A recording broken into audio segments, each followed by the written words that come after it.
उधर कानपुर में e rickshaw से हिट एंड रन का वीडियो आया सामने। ई रिक्शा चालक ने महिला को टक्कर मारते हुए वो निकल गया। हादसे में महिला की मौत हो गई। उत्तर प्रदेश के बहराइच में वन विभाग के पिंजरे में कैद हुआ तेंदुआ। कड़ी मशक्कत के बाद मिली राहत, ग्रामीणों ने ली राहत की सांस। उधर गुजरात के अमरेली में हाईवे पर 8 शेरों का झुंड घूमता हुआ दिखाई दिया। बारिश के मौसम में शिकार की तलाश में हाईवे पर आया शेरों का ये झुंड। हाईवे से गुजर रहे लोगों ने बनाया वीडियो। मुजफ्फरनगर में पुलिस और बदमाशों के बीच हुई मुठभेड़। 2 बदमाशों के पैर में लगी गोली। बदमाशों के पास से जेवरात और असला हुआ बरामद। पशु तस्करी के खिलाफ जशपुर पुलिस की बड़ी कार्रवाई। आपको बता दें 5 पशु तस्करों को किया गया गिरफ्तार। मैदानी इलाकों में भी उफनती नदियां लगातार मचा रही हैं तबाही। यूपी में शारदा नदी में समाये कई घर। गुजरात और महाराष्ट्र के कई शहर पानी में डूब गए। कोल्हापुर में बाढ़ के बीच फंसे लोगों को एनडीआरएफ ने किया रेस्क्यू। मध्य प्रदेश के शाहजहांपुर में दर्दनाक हादसा हुआ। तेज रफ्तार कार डिवाइडर से टकराई। हादसे में कार चालक की मौत, 5 लोगों की जख्मी होने की खबर। हरियाणा के नारनौल कोर्ट में भिड़े 2 गुट। दोनों के बीच जमकर लात घूंसे चले। सीसीटीवी में ये पूरी जो घटना थी वो कैद हुई। लॉरेंस बिश्नोई के भाई अनमोल बिश्नोई और रोहित गोदारा के खिलाफ गैर जमानती वारंट हुआ जारी। मकोका कोर्ट ने जारी किया वारंट। अभिनेता सलमान खान के घर फायरिंग का ये पूरा मामला। अग्निवीरों की महिला टीम तैयार। करगिल विजय दिवस पर 29 वायु महिला अग्निवीरों की ड्रिल टीम का उद्घाटन। दिल्ली के इंडिया गेट पर महिला अग्निवीरों ने दिखाए करतब।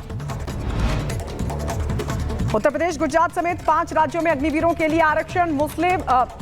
पुलिस और सशस्त्र बलों की भर्ती में मिलेगा मौका। पाठक भी शामिल होंगे, लेकिन सब अलग अलग पहुंच रही हैं। इससे ये सवाल खड़े हो रहे हैं कि क्या लोकसभा चुनाव में खराब प्रदर्शन के बाद बीजेपी में सब कुछ ऑल इज वेल नहीं है। हालांकि बीजेपी के सहयोगियों का कहना है कि मुलाकातें सिर्फ शिष्टाचार है और जो भी खबरें आ रही हैं वो निराधार है। जो भी हो, लेकिन यूपी बीजेपी संगठन के मुखिया पहले ही क्लियर मैसेज दे चुके हैं कि यूपी के बॉस योगी हैं। परिस्थिति है, परिणाम जरूर आए, लेकिन vote percent Bharatiya Janata party का उत्तर प्रदेश में भी हमारा सबसे ज्यादा है। जैसा मैंने कहा कि हम लोग एक राजनीतिक दल के नाते, लोकतांत्रिक राजनीतिक दल के नाते आपस में बातचीत कर रहे हैं और पूरी तैयारी के साथ आगे लोकसभा विधानसभा के उपचुनाव में जाएंगे। और मुझे विश्वास है कि उत्तर प्रदेश की जनता का विश्वास हम लोग। सीएम बदलने की चर्चाएं चल रही है, उसको नहीं, ऐसा कुछ नहीं। दिल्ली में यूपी के नेताओं की सियासी कसरत के बीच कयासों का दौर शुरू हो गया है। एक कयास पैचअप को लेकर है तो दूसरा बड़े नेताओं के साथ बैठक कर उपचुनाव की रणनीति बनाने का है। हालांकि देखना ये होगा कि आलकमान के हस्तक्षेप के बाद यूपी का सियासी उठापटक खत्म होता है या ऐसे ही वर्चस्व की सियासी कुश्ती जारी रहती है। Bureau report, Republic Bharat. और अखिलेश यादव और केशव प्रसाद मौर्य की जो सियासी अदावत है वो अब एक बार फिर से चरम पर आ गई है। उधर पार्टी के भीतर योगी विरोधी मुहिम में मात खा चुके केशव प्रसाद मौर्य को लेकर अब अखिलेश यादव ने भी मोर्चा खोल दिया। क्या कुछ अखिलेश यादव अब कह रहे हैं, इस रिपोर्ट में आपको दिखाते हैं।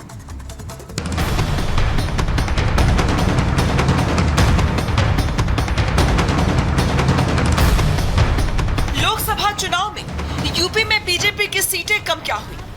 ऐसा लगता है मानो बीजेपी के अपने ही पार्टी के लिए चुनौती बनकर सामने खड़े हो गए। बीजेपी में बैठकों का दौर चल रहा है। संगठन से लेकर सरकार तक कील कांटे दुरुस्त करने को लेकर आलाकमान हर संभव कोशिश कर रहा है। लखनऊ से लेकर दिल्ली तक नेताओं की परेड चल रही है और विपक्ष को बैठे बिठाए बीजेपी को घेरने का मौका मिल गया है। यूपी में समाजवादी पार्टी लोकसभा चुनाव की परफॉर्मेंस से गदगद है। अखिलेश यादव फूले नहीं समा रहे हैं। अखिलेश यादव कभी डिप्टी सीएम केशव प्रसाद मौर्य को मॉनसून ऑफर देते हैं तो कभी बीजेपी पर तंज कसते हैं। इस बार अखिलेश यादव ने केशव मौर्य पर वाईफाई पासवर्ड वाला हमला किया है। अखिलेश यादव ने केशव मौर्य को दिल्ली का मोहरा भी करार दिया है। मौर्य जी मोहरा हैं, दिल्ली के वाईफाई के पासवर्ड हैं। अगर दिल्ली वाले किसी से मिलते हैं तो लखनऊ वाले भी मिल रहे हैं किसी से, तो बताओ सरकार चलेगी ऐसे। यूपी में सियासी कुश्ती अब अखिलेश बनाम केशव हो गई है।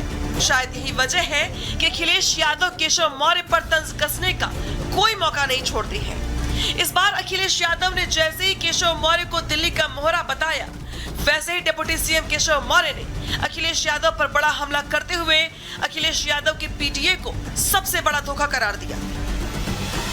मॉनसून के मौसम में यूपी के दो सियासी दिग्गजों के बीच बयानों की बारिश यूं ही नहीं है। दरअसल यूपी की राजनीति में पिछड़ों का एक बड़ा वोट बैंक है। अखिलेश यादव खुद को यूपी में निर्विवाद पिछड़ों का नेता बनाना चाहते हैं। यादव में अखिलेश यादव की तूती बोलती है, लेकिन गैर यादव पिछड़ा वोटर्स में केशव की धमक कायम है।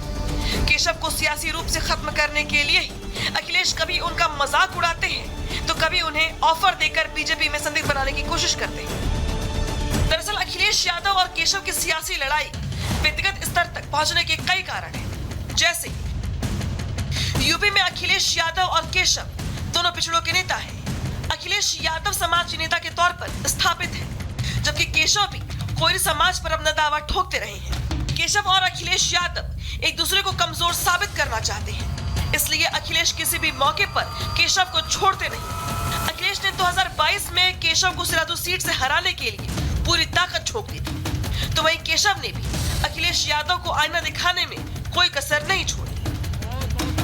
हालांकि अखिलेश यादव और केशव मौर्य के बीच की यह अदावत कोई नई नहीं है। आपको याद दिला दें कि यूपी विधानसभा चुनाव में अखिलेश यादव ने केशव मौर्य के खिलाफ पल्लवी पटेल को चुनावी मैदान में उतारा था, जिसके चलते केशव प्रसाद मौर्य चुनाव हार गए।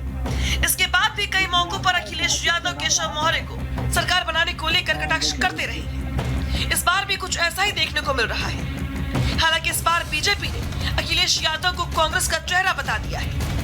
बीजेपी प्रवक्ता मनीष शुक्ला ने कहा है कि अखिलेश यादव ने कांग्रेस के सामने घुटने टेक दिए। पहले अपने बारे में विचार कर लें अखिलेश यादव। 2024 में कुछ सीटें थोड़ा ज़्यादा मिल गई तो इतना अहंकार घमंड आ गया है। 27 में उत्तर प्रदेश की जनता सुपड़ा साफ करेगी और समाजवादी पार्टी को समाप्तवादी पार्टी बनाकर वापस भेजेगी। हालांकि अखिलेश बनाम केशव के बीच चल रहे वार पलटवार के बीच सीएम योगी लगातार एक्शन में है। यूपी में 10 सीटों पर होने वाले उपचुनाव को लेकर पार्टी चौकन्ना है। उपचुनाव की कमान खुद सीएम योगी ने संभाल ली है। सीएम योगी लगातार एक्शन में है।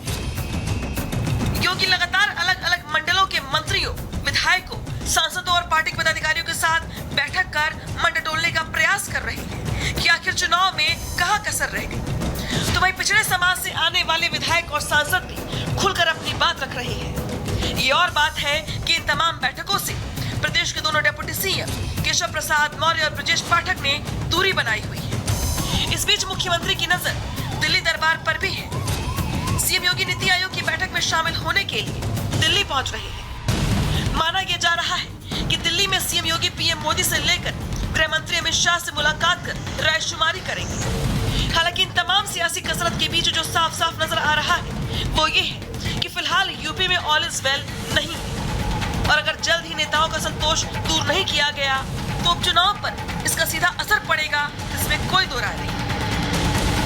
Bureau report, Republic Bharat. और चलिए बात करेंगे जल प्रलय की। महाराष्ट्र से गुजरात तक और दिल्ली से लेकर उत्तराखंड तक लगातार जल प्रलय का सितम लोगों पर कहर बनकर टूट रहा है। इसी कड़ी में पुणे और मुंबई की बात करें तो वहां पर हालात बहुत ज्यादा खराब हैं। उधर उत्तराखंड में भी पहाड़ों पर लगातार भारी तबाही मची है। रिपोर्ट देखिए।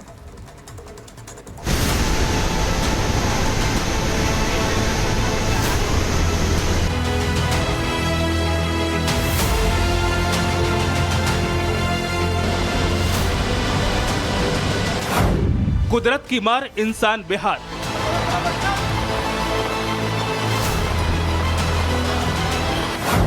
बाढ़ से बेहाल जिंदगी।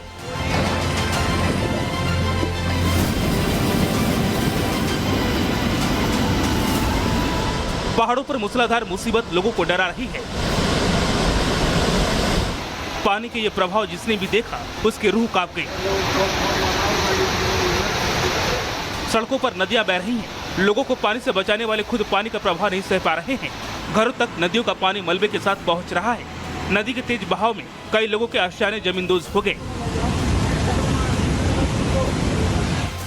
उत्तराखंड की राजधानी देहरादून से डराने वाली तस्वीर सामने आई। यहाँ रिस्पना नदी के उफान पर आने से कई कॉलोनियों में बाढ़ के हालात बन गए हैं। आसपास के कई इलाके जलमग्न हो गए हैं।